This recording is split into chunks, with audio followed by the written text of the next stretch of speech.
Hey everyone, welcome to my channel Initial Solution.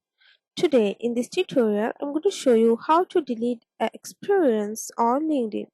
So go for your LinkedIn account, then go for your profile. After that, when you are on your profile, just scroll down and choose the experience that you want to delete. So I'll choose this one and go for this pen icon here.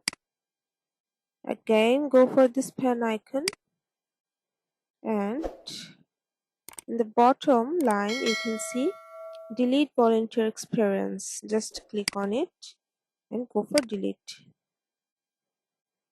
So it's done.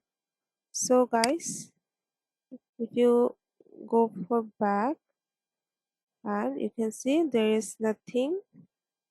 uh, so this is how you can delete a experience on LinkedIn.